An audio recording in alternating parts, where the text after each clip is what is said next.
imbaraga zikomeye cyane, imbaraga z'indengakamere. Izo ni imbaraga z'ubumana. Ubwo ni amaboko y'Imana abana natwe, n'ubuntu bw'Imana bubana natwe. Narabuze ubwenge nduwanyuma mu ishuri, ariko arambwira ati soma ijambo ry'Imana, harimo ubwenge, harimo kumenya, harimo kujijuka. Buriya niba ushaka kuba umuyobozi mwiza wasoma Bibiliya. Ndavuga ntimuyoborwe n'Umwuka Wera, kuko ariko mutazakora ibyo kamere irarikira. Mwami Yesu, turagushimiye muri uyu mwanya, izina ryawe nirihabwe icyubahiro, ushyirwe hejuru kuko uri umwami mwiza. Muri uyu mwanya tugiye kuganira n'ubwoko bwawe, ntabari ingero bw'izina ryawe rihabwe icyubahiro. Kuvugane n'abantu bawe biciye muri njyewe, nshishijwe bugufi kugira ngo ushyirwe hejuru, kandi ijambo ryawe ryose riva mu kanwa kawe kandi biciye muri njye, reka ribesheho, rizure, ribyutse, rihagurutse, ripositioninge, ritange icyerekezo. Urakoze, ndagushimiye mu izina rya Yesu, amen.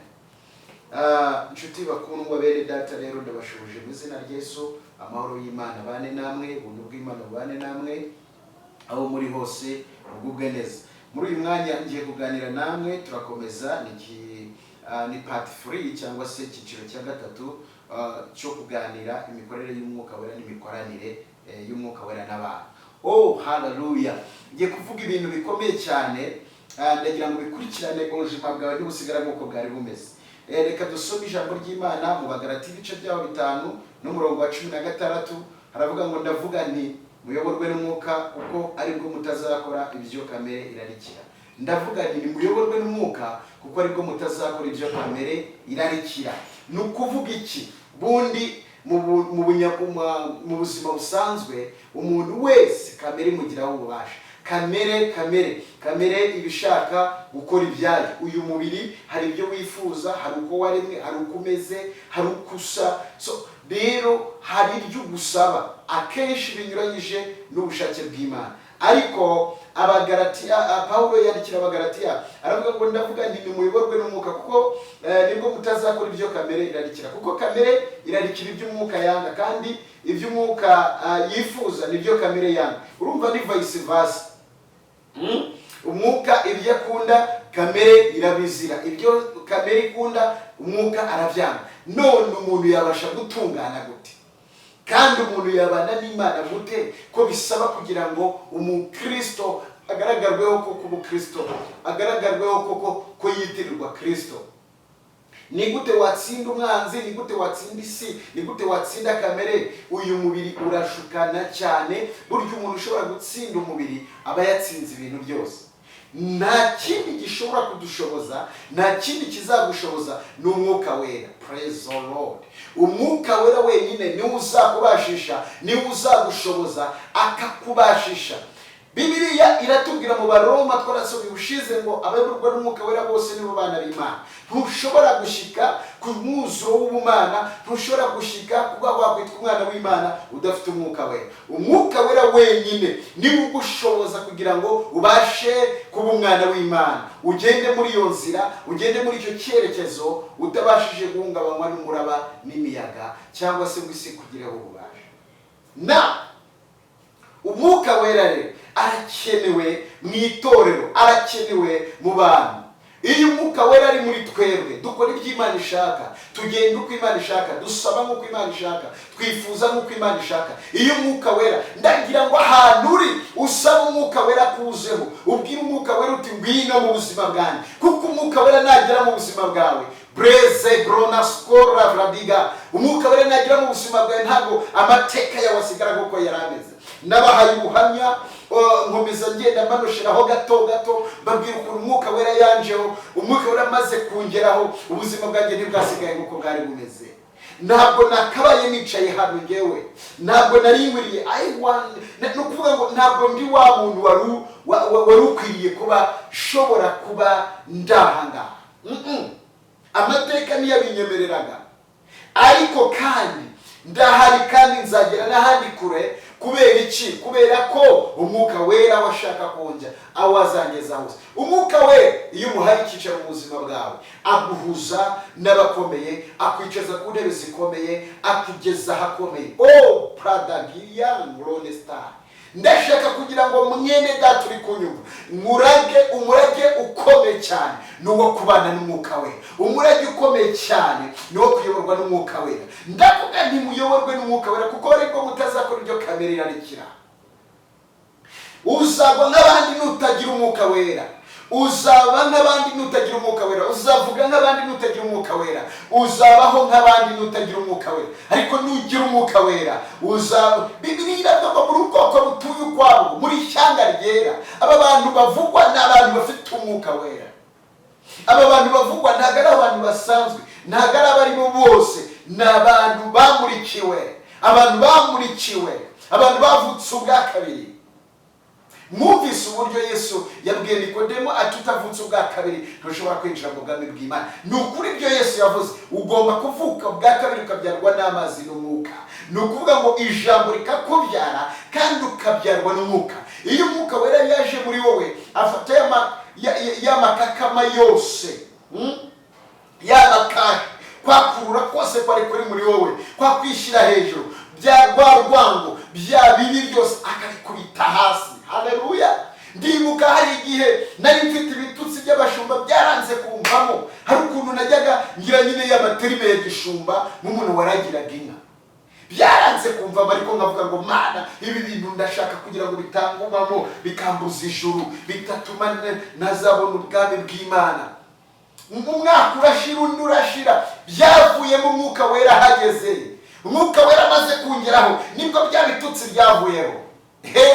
Ibyo bitotsi biza mu kanwa kawe kubera iki? Hari imbaraga ubura ziri supernatural, hari imbaraga z'imirizini, hari imbaraga ziri hejuru, dunamis, imbaraga zikomeye cyane, imbaraga z'indengakamere. Izo ni imbaraga z'ubumana. Ubwo ni amaboko y'Imana abana natwe, n'ubuntu bw'Imana bubana natwe. Iyo twemeye izo mbaraga zika experiencingira muri twebwe, tubasha gusobanukirwa ibyo abandi badasobanukirwa, tubasha kureba mu isi y'umwuka, tubasha kwitegereza mu isi y'umwuka, kandi tubasha gutegeka iyi si y'umwijima ndetse tukayigenda hejuru. Haleluya. Tubasha kuyigenda hejuru, tubasha gukora iby'ubutware mu izina rya Yesu Kristo w'i Nazareti. Nababwiye ukuntu umwuka wera yanegetse gusenga, akanegeka no gusoma Bibiliya. Nari narabuze ubwenge, mbuwanyuma mu ishuri, ariko arambwira ati soma ijambo ry'Imana. Harimo ubwenge, harimo kumenya, harimo kujijuka. Buriya niba ushaka kuba umuyobozi mwiza wasoma Bibiliya, ushaka kuba umuturage mwiza wasoma Bibiliya, ushaka kuba umuntu muzima ufite icyerekezo wasoma ijambo ry'Imana. Wamenye ijambo ry'Imana, noneho umwuka we akagenda kumurikira. Haleluya. Ntabwo ubuzima bwawe busigara nk'uko bwari bumeze. Ndasoma guhera mu itangiriro kugera mu byahishwe. Umwuka arambwira ngo hari ubwenge, subira kwiga. Nahise mpaguruka ako kanya, ngenda nta mafaranga mfite. Aho ngeze ngiye kwaka ikigo, ndababwira ngo nta kindi mfite ubwenge. Batize na report form yawe, zana bilote yawe. Bayibonye basanga harimo imituku, buzuzagamo imituku, sinzi n'ubu niwe bakibuzuzamo imituku. Buzuzagamo imituku bagasanga ni muke kuri 50%, 51, nabwo nayo nabaga nakopeye. Bati none si bingibi nibyo uri kuvuga? Njewe nari inshoye ubwenge. Narababwiye nimunyemerera nkiga iki kigo amateka azahinduka, kuko kizabamo abanyabwenge badasanzwe, kuko nje nk'umunyabwenge. Nuko byagenze. Hanyuma ndababwira ngo nta muntu uzamudusha, nzabuwa mbere muhumure. Kandi ubwo nta gihamya gihari. Umwuka nagashingira ku bihari, ashingira ku mbaraga ze. Afite imbaraga zihagije zo guhindura ubwonko bwawe, agaterekamo ubwenge utari ufite. Uhereye uwo munsi ninjiye mu ishuri, ntangira kuba uwa mbere, nsoza mfite amanota ya mbere mu rwego rw'igihugu. Ibyo nta handi nabikuye, si ubwenge nakuye mu babyeyi, si ubwenge nakuye ahandi, nabukuye umwuka wera yazanye ubwenge. Kandi aprovidinga n'ibindi byose bisabwa, hanyuma ndiga. Ni nabo bambwiye ati jya kwiga kuko uzavugana n'amahanga menshi, jya kwiga kuko uzavugana n'abantu bakomeye, uzagera mu isi, ujya kwiga. Kandi abimbwiye ndakubwira nari ndi ku myaka 12, imyaka 12 nawe yumve, umwana uri ku myaka 12 mu cyaro kure cyane, ariko mwumva ko byanga bikunda uyu munsi ndi kuvugana n'isi, aho waba uri hose ushobora kuba uri kunyuma, ntabwo ari aha gusa.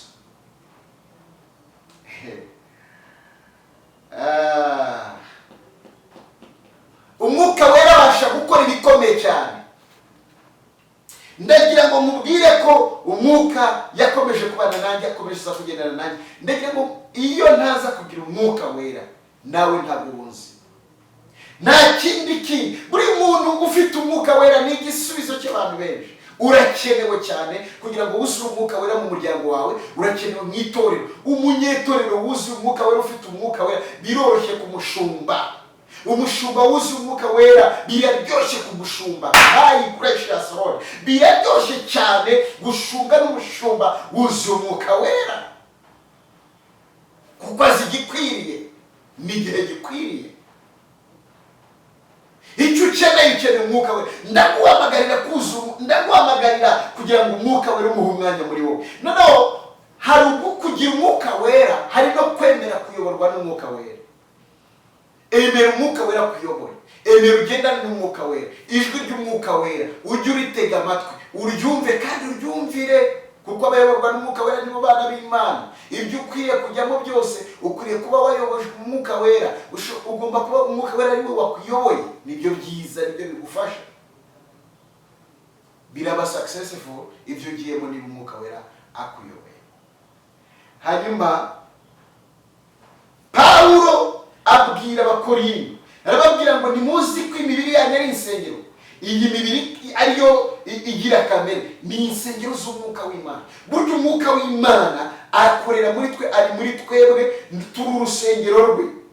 Niyo mpamvu uyu mubiri udakwiriye gusambana, udakwiriye kubeshya, udakwiriye kuroga, udakwiriye kwangana, udakwiriye gutongana, udakwiriye kugira ishyari, udakwiriye kugira umujinya, udakwiriye kugira amahane. Uyu mubiri ukwiye kurwana no kugira ngo ibyo byose ubitsinde. Ukwiye kubitsinda. Ubishobozwa n'iki? Ubishobozwa n'umwuka wera. Umwuka wera aragushoboza iyo umuhaye umwanya. Iyo utamuhaye umwanya urigenda, ariko iyo umuhaye umwanya aragushoboza muri byose. Reka nifuriza abantu batwumva bose kuyoborwa n'umwuka wera. Nari ndimo ndabaha introduction, ariko tuzinjira mu nyigisho z'umwuka wera. Nshaka kugira ngo mbabwire ko ijambo ry'Imana riravuga ngo nzasuka umwuka wanjye ku bantu bose, abantu banjye bose. Iki ni igihe cyo kwakira umwuka wera, iki ni igihe cyo kwinjira mu mbaraga z'umwuka wera. Ndakubwiza ukuri, nutaba ufite umwuka wera iminsi nk'iyi ntabwo uzayinyuramo. Ntabwo bizakwemerera. Iyi minsi ntuzabasha kuyicamo udafite umwuka wera, uzaba nyamugijya n'ino. Iyi minsi twinjiyemo, iyi minsi turimo, irasaba umuntu ufite umwuka wera. Ntabwo ari igihe cyo kugira ngo usubize ibyifuzo by'umubiri wawe, ni igihe cyo kugira ngo ahubwo usubize ibyifuzo by'Imana. Yesu yigeze yabwira abantu, bavuze ngo turye, arababwira ngo mfite ibyo kurya mutazi. Mfite ibyo kurya mutazi. Oh, haleluya. Ibyo kurya mutazi. Ibyo kurya mutazi ni ibyo gukora umurimo w'Uwantumye. Yesu yari ari kubabwira ati iyo nkora umurimo w'Uwantumye ibyo nibyo byo kurya byanjye. Mu Kristo unyumva, Yesu yaravuze ngo mugere ikirenge mu cyanjye. Tugomba kugera ikirenge mu cye. Igihe cyose utari murakora ibyo wahamagariwe gukora, ibyo Imana igusaba, igihe cyose utari gukora umurimo w'Imana, aho uri mu bucuruzi, aho uri ku kazi akariko kose, aho uri hose, utari gukora umurimo w'Imana, ntabwo uri kuzuza inshingano zawe. Wahamagariwe gukorera Imana. Buri cyiciro cyose uriho, buri rwego rwose uriho, aho uri hose uri mu murimo w'Imana. Bityo rero ugaragaze Kristo, werekane Yesu Kristo mu bikorwa byawe, mu mvugo yawe, mu mikorere yawe. Reka mbibutse ko iminsi turimo, ndagira ngo mwibuke bene data ko twahamagariwe kugira urukundo. Kunda mugenzi wawe nk'uko wikunda. Ugira ubuzirikana, ugira ubufasha, ugira ubutuma aseka, ugira ubutuma arya, ugira ubutuma yambara neza. Umwami Imana azakugororera. Ibyo ni byo umwuka wera ashaka, ibyo ni byo umwuka wera akunda. Imana y'amahoro rero se umwami wacu Yesu Kristo abagirire neza mwene imiryango yanyu. Turabakunda cyane. Imana y'umugisha. Yari Pastor Janvier. Utari wakora subscribe uyikore, urusharinge icyo kiganiro. Umwami Imana arakomeza kubwumugisha. Data ndagushimiye kubw'umwuka wera. Reka buri wese wumvise iyi nyigisho, buri muntu wese wumvishe ijambo mu izina rya Yesu Kristo, umwuka wera mugereho, kandi buri wese ufite inyota yo kwakira umwuka amuhabwe, kandi buri wese wari uryamye umwuka namukangure amubyutse, wari upfuye yongere gusubirana ubuzima. Ndagushimiye Data ko ukora, kuboko kwawe ni kurekure, ukore kuri buri wese wumva, ni mu izina rya Yesu.